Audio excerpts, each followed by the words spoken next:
제목만 기억하면 돼요. 절대 절망에서? 그래요. 됐습니다.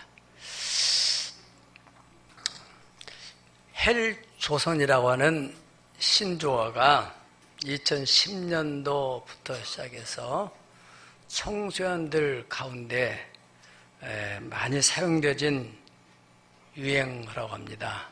그런데 그 의미는 헬이라는 것은 우리가 아신 대로 지옥이란 말이고, 조선은 우리 한국이란 말이고, 그러니까 한국이 지옥 같은 곳이다, 그런 의미라는 것입니다.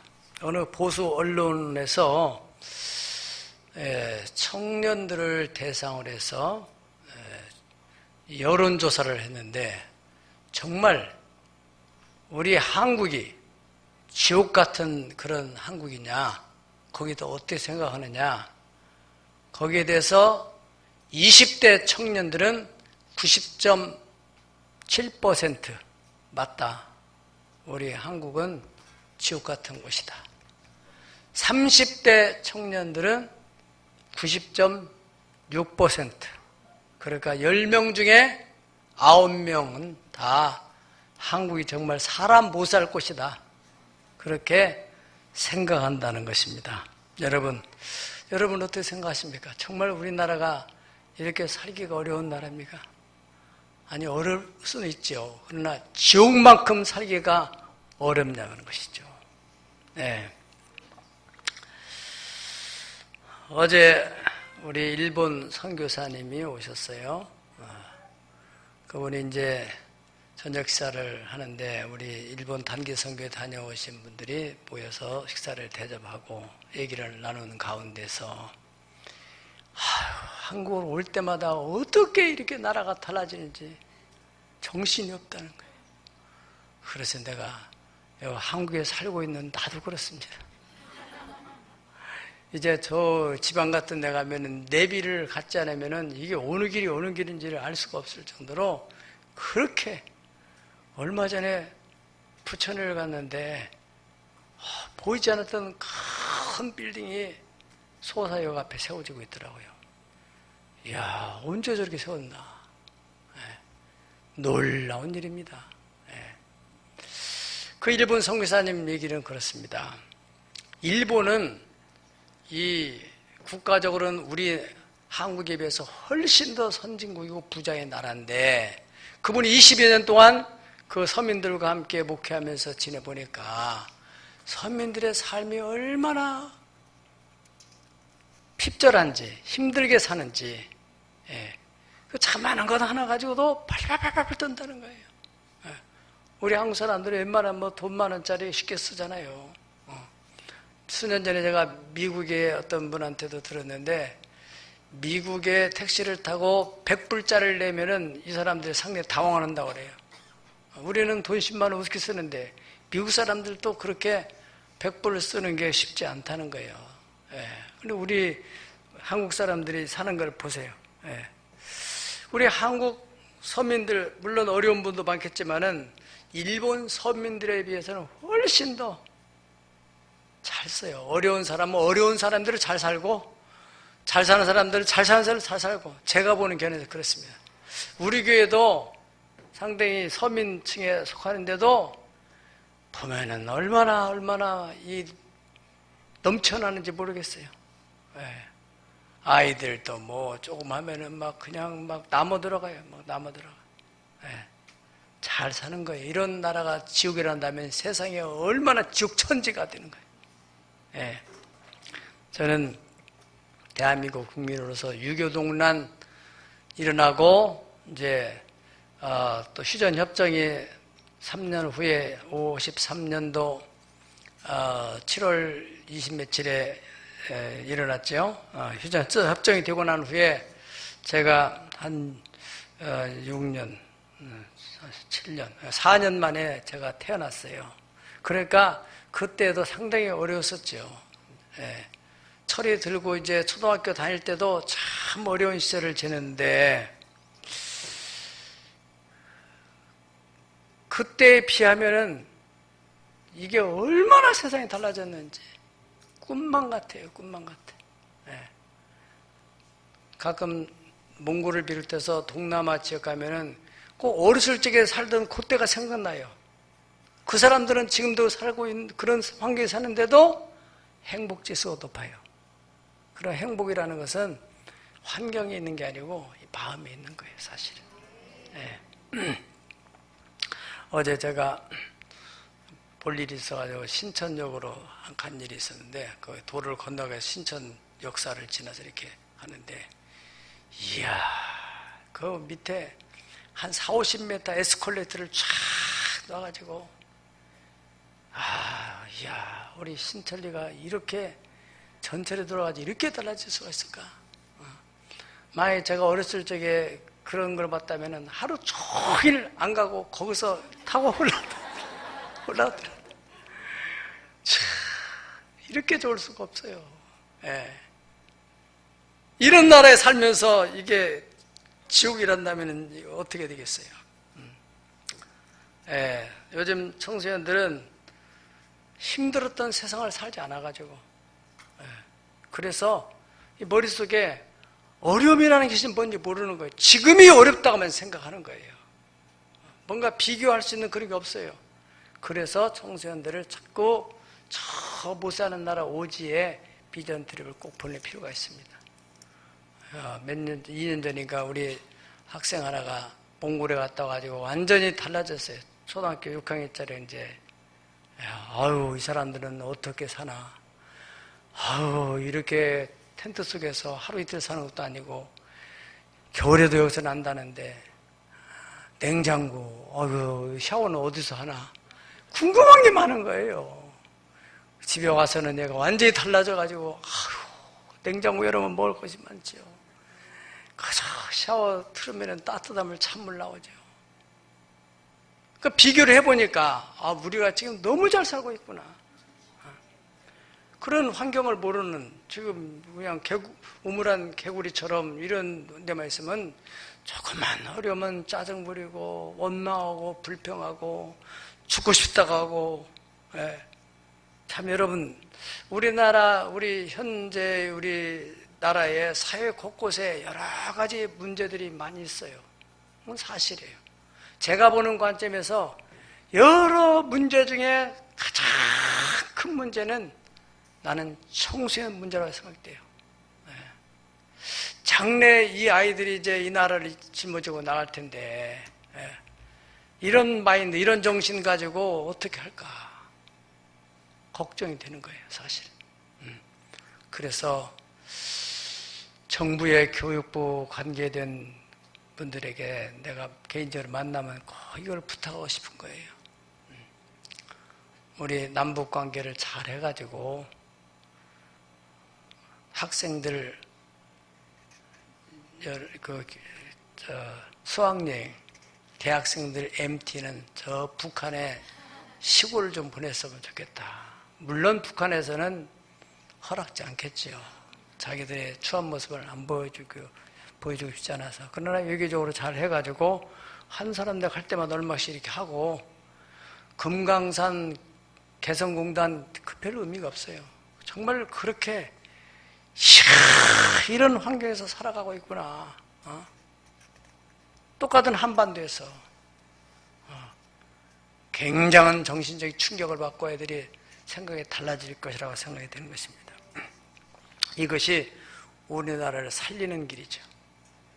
지옥이라는 곳은 절대 절망만 있는 곳입니다. 왜 청소년들이 한국을 지옥으로 말할게요? 자기들 개인적으로 볼 때는 소망이 없어 보이니까 그렇단 말이죠. 자 인생의 앞길을 위해 소망이 없어요. 요즘에 새벽기도 열심히 나오는 우리 창조정밀 대표 설집사님이 기도할 때, 하나님, 요즘에 우리나라 경제 현실이 에레미야 애가 시대와 같습니다. 그런 말을 제가 들으면서 얼마나 힘들면 저렇게 표현했을까. 새삼스럽게. 경제 전선에서 사업하시는 분들은 피부로 느끼잖아요. 그야 여러분, 절대 절망이라고 판단되는 사람들은 한 가지 도피처를 찾게 돼 있어요. 그 길을 피하고 싶어서. 그게 바로 죽음이라는 것입니다. 그래서 자살을 해서 죽음으로 도피를 하게 되면은 모든 문제가 다 끝날 것으로 생각하지만은 진짜 지옥에 들어가면은 그 영원히 타는 뜨거운 불못에서 영원히 거기서 고통 중에 살게 되는 것입니다. 그게 지옥이란 말이죠. 실존주의 철학자 키에로케고라는 분은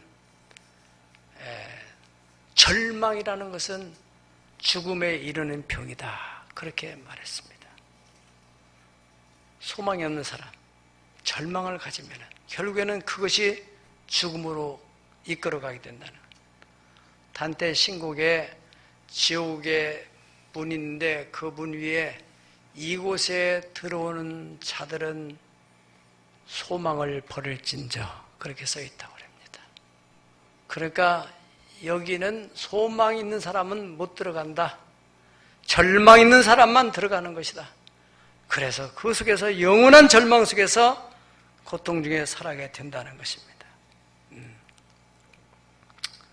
그러니까 절망은 죽음에 이르게 되고 그 죽음은 결국 지옥에 이르게 된다 하는 얘기입니다. 그러니까 오늘 말씀에 소개되는 이스라엘 현실은 정말로 절대 절망적 상황이에요. 나라에 이렇게 지도급 인사들, 나라를 이끌어갈 만한 인물들은 전부 다 바벨론 포로로 끌어갔어요. 그야말로 그냥 별 도움이 안 되는 사람들이 거기에 남아있어서 황폐한 전쟁에 흉마가 쓸어간 그 황폐한 국토에서 살려고 보니까 어떻게 이 경영을 해나갈지 막막한 거예요. 그런 상황 속에 백성들이 다 우리는 지금 절대 절망 속에 있다 라고 하는 생각들을 하나님이 다 읽으시고 하나님의 사람 에스겔을 환상 중에 영으로 끌고서 가는데 그 환상이 열리면서 에스겔 영이 하나님의 성령을 따라 가보니까 어느 커다란 산에 골짜기가 있는데 그 골짜기에 보니까 마른 뼈다구들이 수덕 하는데 자세히 보니까 뼈가 아주 말랐더라 그랬습니다. 그러니까 그야말로 이건 완전히 소망이 없는 그런 상태죠. 그런 상황 속에서 하나님께서 에스겔에게 묻습니다. 인자야, 이 뼈들이 능히 살겠느냐? 우리는 어떻게 대답해야 돼요? 주여, 말이라고 하십니까? 아니, 이렇게 바싹 말른 뼈가 어떻게 산단 말입니까? 여러분들을 향해서 하나님이, 야, 너 사업장이나 네 가정 현실 보면은 회복될 수 있겠느냐? 도저히 어려울 것 같습니다. 그렇게 말하면 안 된다는 거예요. 에스겔이 어떻게 말합니까? 주여, 주께서 아시나이다. 아멘. 여기서 알다라는 히브리 말은 야다라는 말을 표현했는데 그걸 해석한다면은 바싹 마른 뼈를 통해 뼈를 능히 살릴 수 있는 그 길, 그 방법은 주님이 아신다는 거예요. 주님에게 그런 길이 있다는 거예요. 그 절대 절망적 상황에서 절대 소망으로 가는 길은 주님이 알고 계신다. 믿으면 아멘 하십시다. 아시는 대로 영어의 way라는 말은 그냥 보통 길이라는 말로 쓰지만은 또 다른 의미는 방법이라고 하는 말도 씁니다. 방법. 그래서 우리가 한 번도 안 가본 길을 할지라도 지도 있고 요즘으로는 내비게이션 있으면은 갈 수 있는 거 아니잖아. 누구든지 갈 수 있잖아요. 안 가본 길을 할지라도 또 우리가 한 번도 안 해본 일을 할지라도 그 일을 경험한 사람이 어떻게 한다는 방법을 알려주면은 얼마든지 할 수 있어요. 그래서 우리가 이 세상에 태어났을 때 그야말로 아무것도 모르고 아무데도 가보지 않았지만은 그 듣고 인도를 따라서 또 교육을 통해서 이렇게 하다 보니까 여러분들이 지금까지 얼마나 할 수 있는 일, 또 가본 길들이 얼마나 많습니까? 아멘. 누군가가 해봤던 사람, 또 가봤던 사람의 지도를 받아서 따라가다 보니까, 해보니까 그렇게 되었던 것처럼 그 길을 알고 있고 그 방법을 알고 있는, 절대 절망에서 절대 소망으로 가는 그 길을 알고 있는 그 예수님, 하나님, 그분의 길을 따라간다면, 그분이 가르치는 방법을 찾아간다면 여러분들 상황이, 지금 삶의 현장이 아무리 절망적이라 할지라도 소망으로 갈 수 있을 줄로 믿습니다. 아멘.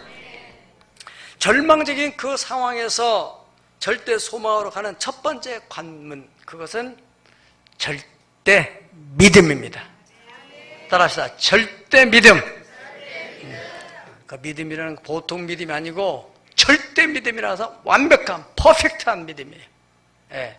0.1%의 의심의 여지가 없는, 내일 아침에 해 뜹니까 안 뜹니까? 그 절대 믿음이에요. 그거에 대해서 내일 아침에 해가 안 뜰지도 모르겠다라고 생각한 사람은 청량리 백병원에 꼭 보내봐야 돼. 추워도 의심 없이 내일 아침에 해 뜰 거야. 절대 믿음이에요. 하나님을 그렇게 믿는 거예요. 우리가 신앙 고백을 하는 데 있어서 전능하사 천지를 만드신 하나님 아버지를 내가 믿사오며, 하나님이 이 천지 만물 삼라만상을 만드신 걸 믿으면 아멘 하십시다. 보세요. 얼마나 참 귀합니까? 지금 실로 계절 이런 산천초목들을 보세요. 얼마나 귀해. 아까 이주훈 아버지가 어제 신방을 나하고 같이 타고 가면서, 목사님, 애기가 태어나는 거 보니까 너무 신비해요. 하나님이 정말 놀라우신 분이에요. 정말 그렇죠. 요즘에는 이제 이렇게 창문으로도 이렇게 볼 수 있게 해준다는데, 어떻든 너무 막 고통스러우니까 다 볼 수는 없지만은 이렇게 산모가 이렇게 산통을 하고 진통하고 나서 이제 아기가 나오는데, 아기가 다 나와가지고 또 보니까 얼마나 어떻게 그렇게 아빠하고 붕어빵을 딱 찍은 것처럼 그렇게 나올 수가 있냔 말이죠. 그게 하나님이 하신 일이에요. 아니 그냥 아기가 태어날 때 되는 대로 그냥 태어나 버리면은 이 자식 누구 자식인지 나중에 헷갈릴 일이 생기잖아요. 근데 딱 보면은 딱 알아요. 저건 누구 자식이다. 하나님이 하신 일이에요. 혼란스럽지 않도록 하겠습니다. 자, 여러분, 그러니까 하나님은 전능하신 하나님이시니까. 그럼 그 하나님이 전능하신 능력을 가지고 천지 만물을 만드셨다. 그런데 그 하나님이 나의 아버지라. 여러분 오늘 또 신앙 고백했잖아요. 전능하사 천지를 만드신 하나님 아버지를 내가 믿습니다. 바로 그러한 믿음만 있으면 여러분의 삶의 현실이 절대 절망되라 할지라도 절대 소망으로 가는 첫 번째 관문을 통과하게 되는 것입니다. 우리 믿음의 조상인 아브라함 같은 경우 보세요. 아브라함은 그의 육체가 죽은 것과 사라의 태가 죽은 것 같음을 아는, 아기를 절대로 낳을 수 없는 절대 절망적 신체적 조건, 생리적 조건을 가지고 있는 그런 상황에서도 아브라함은 믿음이 약하지 않고, 믿음이 없어 하나님 약속 의심하지 않고, 믿음에 견고해져서 약속하신 것을 능히 이루실 줄을 확실히 믿었다는 거예요. 아멘. 이것이 무슨 믿음이에요? 절대 믿음입니다. 로마서 4장 19절 20절 우리 다 같이 한번 읽어보겠습니다. 로마 4장 19절 20절 시작. 그가 백세나 되어 자기 몸이 죽은 것 같고 사라의 때가 죽은 것 같음을 알고도 믿음이 약하여지지 아니하고 믿음이 없어 하나님의 약속을 의심하지 않고 믿음으로 견고하여져서 하나님께 영광을 돌리며 약속하신 그것을 능히 이루실 줄을 확신하였으니 그러므로 그에게 의로 여겨졌느니라. 아멘. 아멘. 여기서 능히라는 말에다가 여러분들이 관심을 가지고 생각해 보십시다. 능히라는 말은 이 히브리 말로는 듀나토스, 그 헬라 말로 듀나토스란 말은 70여 번에는 180여 회가 소개되고 있는데, 기쁘도 영어 기쁘도라는 단어에서 이제 번역이 된 말이라고 원래 뜻이. 네. 그 말은 바로 전능자다 하는 뜻이 있다고 해요. 그러니까 능히 그 말은 전능자다. 예. 이사야서 시편 45편 3절이나 스바냐 3장 17절에 우리가 전능하신 너희 하나님 여호와가 너와 함께 하신 찬송 있잖아요. 전능하신 Almighty God, 전능하신 하나님. 그러니까 아브라함 바로 능히 이루실 줄을 확신했다. 그러니까 자기 몸도 죽었고 사라의 태도 죽고 다 끝난 거예요, 다. 그런데도 하나님이 능히 살리신다, 자녀를 낳게 한다 하는 그런 믿음. 이게 무슨 믿음이에요? 절대 믿음입니다. 예.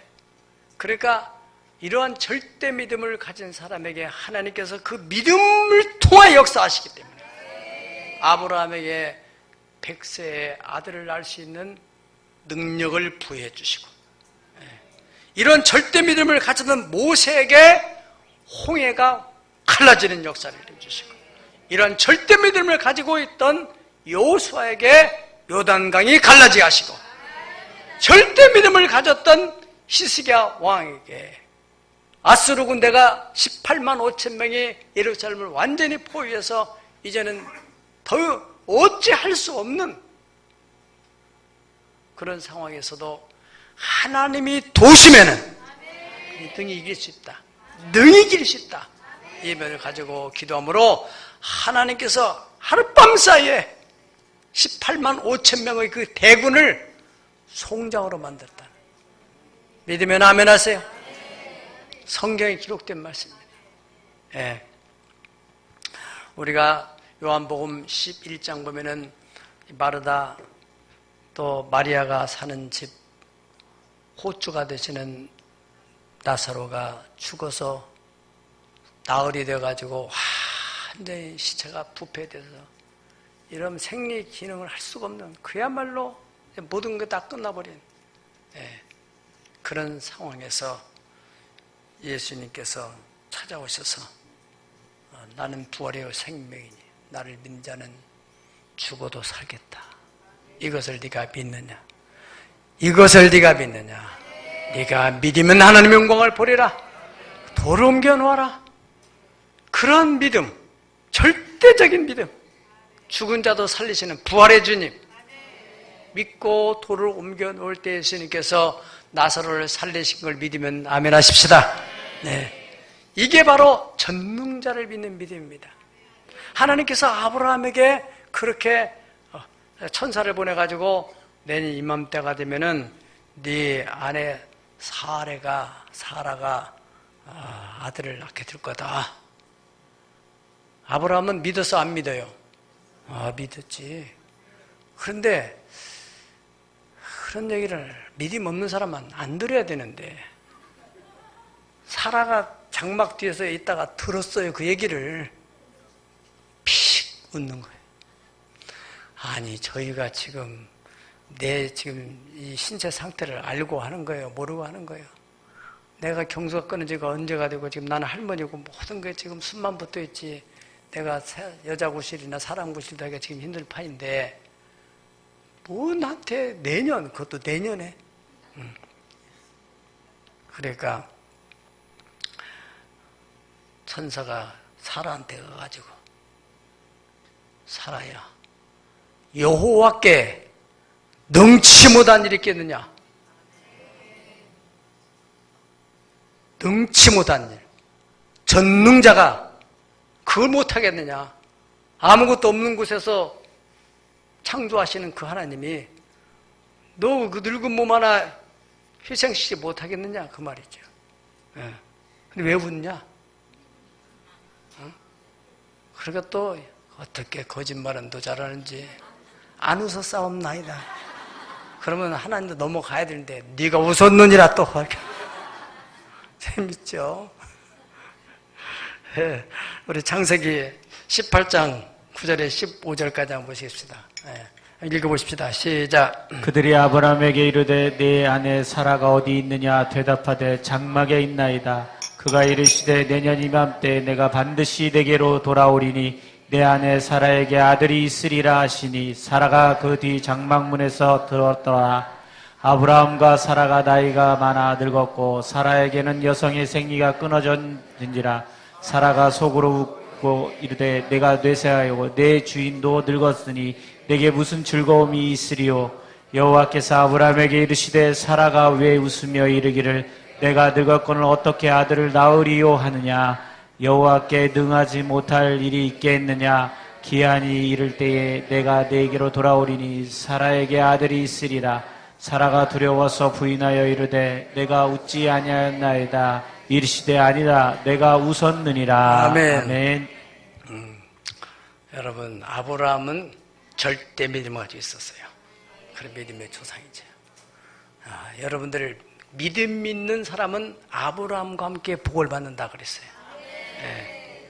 바로 에스겔의 믿음이 이 믿음입니다. 인자야 이 뼈들이 능히 살겠느냐? 주께서 아십니다.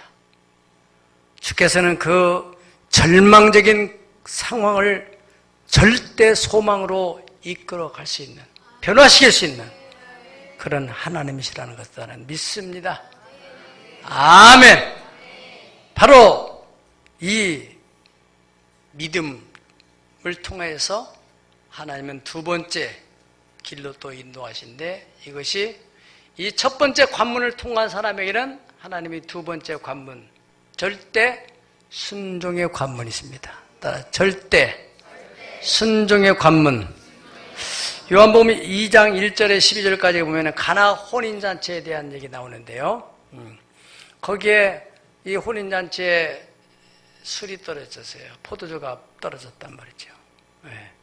그래서 당황을 하는데 그 같이 초청받았던 예수님 모친 마리아가 이 집에 지금 포도주가 없다고 하는데 어떻게 하면 좋겠냐니까 예수님 내게 이 집하고 무슨 상관이 있냐고 그렇게 말은 하셨지만은 예수님이 절대 외면하실 분이 아니라 하는 것을 그 모친은 아시고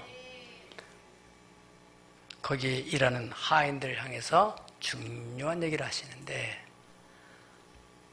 저분이 너희에게 무슨 말을 하든지 그대로 해라.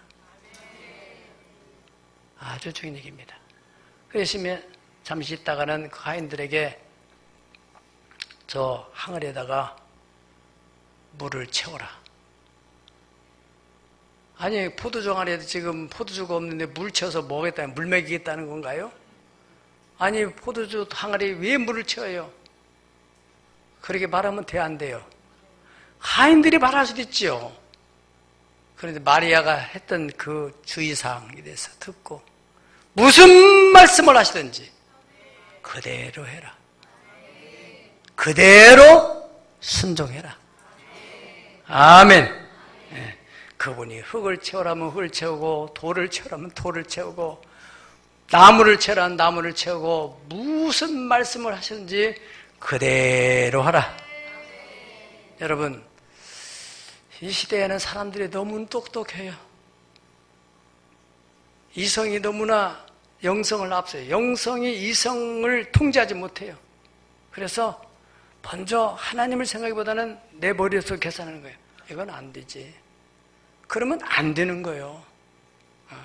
그리고 예수님께서 말세에는 지식의 만능 시대에 믿는 자를 내가 보겠느냐 그랬어요. 저도 지금까지 살아보니까 우리가 70년대, 80년대 그 교회들이 얼마나 뜨거운 믿음을 갖고 있었는데 지금은 그런 믿음을 찾아보기가 쉽지 않아요. 사람들은 똑똑해졌는데 그 똑똑한 지성이 영성을 짓눌러가지고 꼼짝을 못하게 만드는 거예요. 아는 건 말아요. 성경 공부를 해서 창세기 요한계시까지 누구는 어떻고 뭐가 어떻고 저떻고 다 알아요.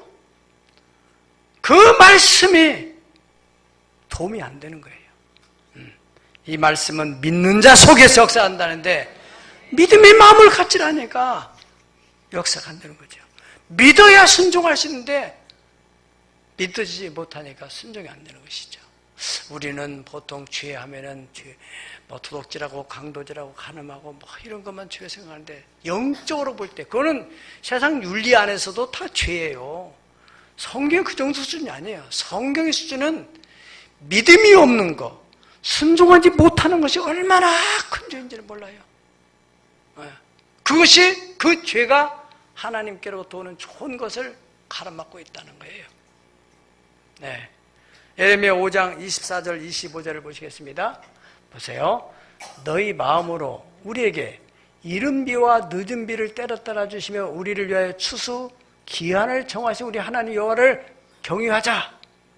하나님이 때가 되면은 주실 거야. 추수 때가 있잖아. 그래서 그 하나님을 경외하자. 기다리자. 그런 말을 하지 않는다는 거예요.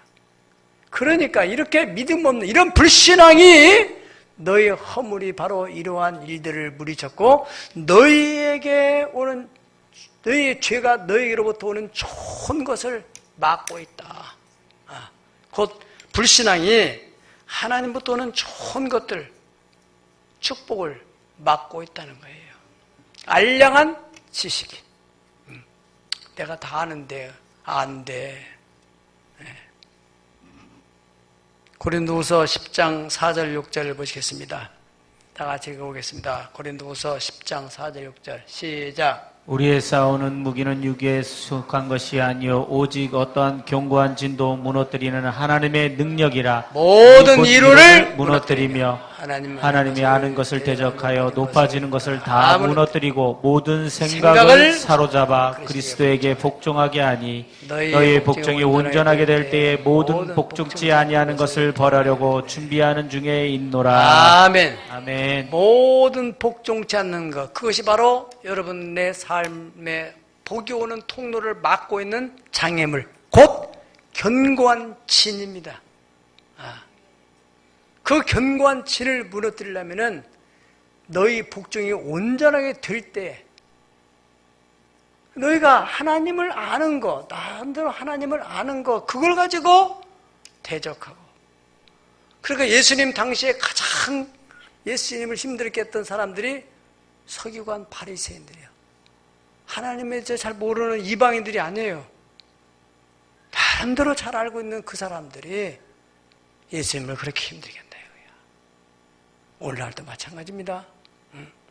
신앙생활을 많이 하고 나름대로 한다는 사람들이 믿음이 없어서 하나님의 영적인 역사들을 막고 있는 거란 말이죠. 네. 너희 복종이 온전하게 될 때 네가 절대적으로 순종할 때 그때 너희 축복을 장애하는 장애물 견고한 진을 무너뜨려 버리겠다는 거예요. 금성철벽 같은 여리고성이 어떻게 무너집니까? 여호수아를 비롯한 그 백성들이 온전한 순종, 절대 순종. 여러분 성을 무너뜨리는데 어떻게 하라고 하나님이 하셨죠? 하루에 한 바퀴씩 돌아. 일주일 도는데 마지막 일주일째는 7바퀴를 돌아. 그리고 여호수아의 명령을 따라 소리를 질러. 그러면은 무너져. 아니, 모래로 만드는 것도 아니고 종이로 만드는 것도 아니고 도운다고 소리 지른다고 무너집니까? 그건 납득이 안 되는 거잖아요. 응? 그래서 성경 무너졌대요? 안 무너졌대요? 무너졌대잖아요. 예? 예. 어느 주일학교에서 예부 목사님이 어느 날 설교를 전도사들이 하니까 이제 어느 날 받아서 설교를 하는데, 예. 여러분 중에 여리고성을 누가 무너뜨린지 알아요? 누가 무너뜨렸어요?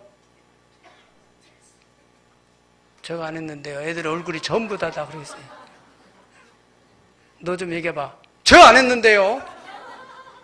아니, 부장집사님, 얘가 여리고성을 안 무너뜨렸다는데 어떻게 되는 겁니까? 어떻게 교육을 시켰길래 이렇게 나옵니까? 그러니까 그 부장집사님이, 아유, 목사님, 쟤는 정말 착하기 때문에 안 무너뜨릴 거예요. 기가 막힌 일입니다, 이게. 예. 하나님 무너뜨리죠. 하나님 말씀으로, 믿음으로 순종하는 사람을 통해서. 예. 그래서 성경은요, 하나님의 생각과 우리 생각은 다르다는 거예요. 얼마큼 달라요? 하늘이 땅보다 높음 같이. 하나님의 생각이나 우리 생각이 똑같다면 하나님이 아니죠. 여러분 회사를 경영하는 오너의 생각과 종업원의 생각이 같을 수가 있어요. 뭐 노사 문제 뭐 시끄럽고 뭐 어쩌고 뭐 우리는 똑같아야 된다 그러지만은, 여러분 사장의 생각, 영국 속담에도 사장의 눈하고 종업원의 눈은 다르다는 거 아닙니까? 10명의 눈이 있어서 사장의 눈 하나만큼 안 보이는 거예요. 종업원들은. 사장은 보이는 거예요. 예. 쓰레기가 난무하더라도 성도들은 안 보이는 거예요. 교회를 사랑하는 정말 중직자 눈에만 보이는 거라니까. 예. 주인의식을 가진 사람이 다르다는 거예요. 사람끼리도 그럴진데 천지를 만드신 그 창조주 하나님과 사람이 생각이 같다면은 그 말이 안 맞는 거죠. 그래서 내 생각은 너희 생각과 다르고 내 길은 너희 길과 달라서 하늘의 땅보다 높은 것같이 내 생각 너희 생각은 높으니라. 그러므로 악인은 그 길을, 불의한 자는 그 생각을 버리고, 그러니까 나쁜 생각, 불신의 생각, 그걸 버리고 여호와께 돌아와라. 그러면 그가 너를 긍휼히 여겨주시리라. 아멘. 네. 인간적인 생각을 버리고 에스겔은 바로 하나님께서 말씀하신 그대로 절대적인 순종을 합니다. 그랬더니 마른 뼈다귀들이 막 이 뼈 저 뼈가 막 움직이더니 뼈가 들어맞는 거예요. 이야, 얼마나 신기한 일입니까? 내가 하라는 대로 그렇게 해봐. 그러니까 에스겔이 그렇게 해봤더니 몇천만원 뼈가, 물론 환상적이 일어나는 것입니다. 막 이게 막 봤더니 어디서 힘줄이 막 생겨나고 살이 또 입혀지고 또 가죽이 입혀지고 사람같이 막 만들어지는 거예요. 환상적이. 이야, 그 놀라운 일이다. 이 절대 순종의 관문을 지난 사람에게 마지막 세 번째 관문은 절대 긍정의 말. 따라 절대 긍정의 말. 예. 민수기 14장 27절에서 33절까지 보면은 27절 8절만 먼저 보시겠습니다. 시작. 나를 원망하는 이 악한 내 중에서 내가 어느 때까지 참으랴. 이스라엘 자손이 나를 향하여 원망하는 바 그 원망하는 말을 내가 들었노라. 그들에게 이르기를 여호와의 말씀이 내 삶을 두고 맹세하노라. 너희 말이 내 귀에 들리는 대로 내가 너희에게 행하리니. 아멘. 하나님께서 그 백성들이 원망하고 불평하는 그 말을 듣는데 하나님이 얼마나 화가 났는지, 여호와의 말씀, 내 삶을 두고 내가 맹세하는데 너희 말이 내 귀에 들린 그대로 내가 실행하겠다. 우리는 죽겠다. 우리는 가나안 못 들어가. 그러면 내가 그렇게 해줄게. 그대로. 우리 가정은 도저히 못 일어나. 쟤는 싹서 틀렸어. 그런데 그대로 해줄게. 무서운 말이에요. 그래서 결국에 어떻게 됐느냐 하면 33절을 보십시다. 33절 시작. 너희 자녀들은 너희 반역한 죄를 지고 너희의 시체가 광야에서 소멸되기까지 40년을 광야에서 방황하는 자가 되리라. 아멘. 여러분, 애굽에서 430년 동안 종살하는 이스라엘 백성들을 약속의 땅으로 인도하기 위해서 하나님이 불러내셨습니다. 그래, 그들이 또 정탐하기를 원해서 정탐군을 보내서 또 현장을 봤습니다. 그런데 그게 문제였던 것이죠. 가서 보고하는 10명의 정탐군들이 그들은 너무너무 장대한 족속이고 철병거도 가졌고 우리는 그들에 비하여 메뚜기 같고 우리는 죽는다. 왜 하나님이 우리를 불러냈는지, 광야에서 죽이려고 했냐, 왜 애굽에서 죽을 데가 없어서 매장지가 없어 여기까지 불렀느냐. 그러면서 하나님은 안 보이니까 모세를 붙들고 그렇게 원망하고 불평하고 밤새도록 통곡하고, 그런 믿음, 여기까지 인도하신 하나님, 하나님이 못 들게 하려면 뭐 때문에 그것까지 불러왔어요. 하나님이 여러분들이 어떤 일을 시작했다면 그 하나님이 일을 행하시는 하나님이라면 그 일을 성취하셔서 영광을 받으시려고 하실 텐데 왜 그런 믿음을 안 갖냐 말이죠. 에벤네셀이 뭐예요? 내가 살아온 것은 내 힘으로 여기까지 온 게 아니다.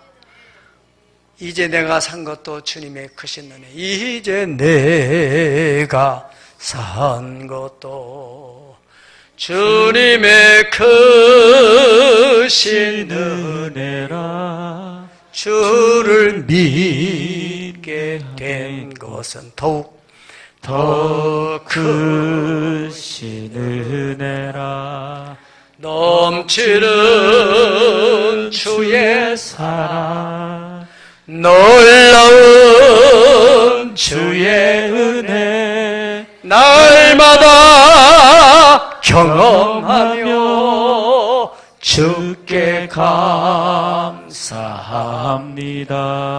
세상에서 당하는 환난 고초 많으나 이길 힘을 주시니 진정하신 은혜라.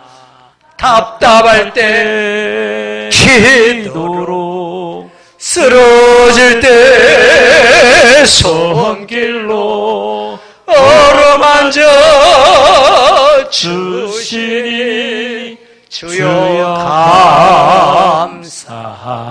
감사합니다. 아멘. 여러분, 요즘에 얼마나 병원마다 사람들이 가득가득 차서 이런 속에서 여러분이 건강에 사는 것도, 이게 무슨 여러분들이 건강관리를 잘해가지고 면역력이 있어서 큰 교만이에요. 어디서 무슨 병이 있는지, 바이러스가 어떻게 오는지 알 수 없지만 여기까지 우리가 건강하다는 자체는 하나님의 은혜라. 아멘. 여기까지 너를 건강하게 지켜주신 하나님, 너를 통해서 뭔가 일을 이루시려고 너를 구원했고, 너를 하여금 일을 시켰고, 이 교회를 세웠고, 우리 교회 역사 35년 가운데서도 얼마나 파란만장 오래 있던 분들 알잖아요.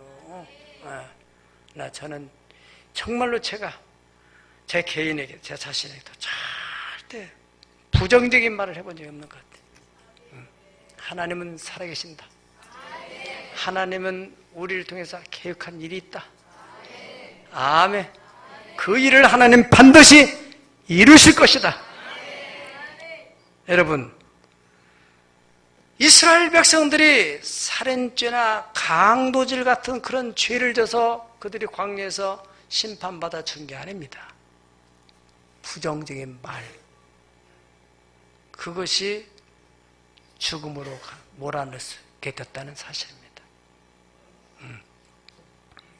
거역하고 하나님을 대적하고 불평하고 원망하고, 그래서 그들만 죽었으면 끝날 건데 왜 죄 없는 애매한 자식들까지, 너희 자녀들은 너희의 그 죄, 부정적인 말하는 그 죄를 짊어지고 너희가 죽기까지 40년 동안 방황을 하게 될 것이다. 여러분, 우리가 부정적인 말을 하면은 우리로 끝나는 게 아니고 우리 자녀까지, 애매한 자식까지 고생을 시키면서 좋은 복은 유산으로 못 주나마 그걸 유산으로 줘서는 안 되죠. 부정적인 언어 습관, 후손에까지 영향을 미친다는 사실을 꼭 기억해야 되겠습니다.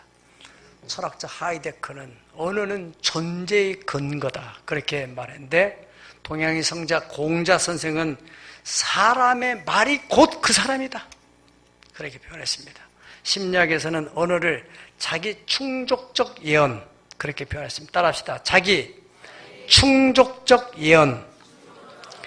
그래서 그것을 해서 뭐래? 그런 사람은 목표에 대한 회의적 부정을 하는 말이라는 것입니다. 이런 말이 습관화되면은 살아서 뭐해? 그렇게 발전되게 되고 나중에는 삶의 의미를 상실해서 결국에는 죽음의 길로 가게 된다는 거예요. 생명 있는 한 해보자 한번. 해보지. 살아있으니까 뭘 해보지. 처음부터 우리가 다 해본 거 어디겠어요. 네. 도전적인 정신. 네. 역사학자 아놀드 호미가 말한 것처럼 역사의 발전이라는 것은 도전적인 환경에 대해서 응전함으로써 발전이 일어났다잖아요. 어려운 환경이 있으니까 그 어려운 환경을 그냥 포기하지 말고 그걸 내가 어떻게 이겨나갈 것인가 방법도 써보고 안 되면은 기도하고 힘으로 능으로 되지 아니하나 오직 나의 신으로 되느니라. 여러분이 할 수 있는 방법 다 해보세요. 다 해보세요. 그래도 안 되면은 거기서 포기하지 말고 최후의 방법, 이제 하나님이 일하실 때입니다. 하나님, 내가 할 일은 다 해봤습니다. 진, 인사, 대천명. 사람이 할 것 다 했으면 이제는 하나님 앞에 뜻을 구하고 기다리고. 할렐루야. 두 번째로, 나는 그걸 못해요. 그런 말하는 사람은 자기 자신에 대한 회의적 부정을 하는 사람으로서 어떤 일이든지 엄두를 못 내게 하는 증후군에 빠지게 되고 무기력한 사람이 되고 만다는 거예요. 나는 못해요. 이것도 못해요. 저것도 못해요. 그러다 보니까 무기력해지는 거예요. 세 번째로는 그게 되겠어요? 가능성에 대한 부정. 그래서 자기 성공을 자기 스스로가 막는다는 거예요. 프랑스 영웅 나폴레옹은 1%의 가능성을 가지고 99%의 불가능을 가능으로 바꾸는, 그래서 그분은 내 인생의 사전에는 뭐가 없다고요? 불가능은 없다. 우리라고 그렇게 말할 수 없습니까? 그렇게 말하면 잡혀갑니까? 세금을 많이 맞습니까? 성경은 말씀하기를 할 수 있거든 무슨 말이냐? 하나님이 능력을 주시는 그 능력 주시는 그분 안에서 우리는 할 수 있다. 할렐루야! 우리가 6월 6일 현충일 우리 영상을 봤듯이 우리 학생들 교사 한 70여 명 데리고 관광버스 2대를 가지고 우리 저 인천 상륙작전 기념관에 갔어요. 거기 가서 그 해설사의 이야기를 쫙 들으면서 우리가 너무 잘 아시는 대로 총사령관이 바로 메가더 원수 장군이었잖아요. 이분이 인천 상륙작전을 계획할 때 주문진으로 하나 군산으로 상륙을 하니 좋을까 인천으로 할까. 근데 그런 세 군데 가운데서 가장 상륙하기가 어려운 지형이 바로 인천이라는 거예요. 미국 사령부에서도 또 자기 참모들 작전회의를 하는 그들 가운데서도 이거는 불가능한데요.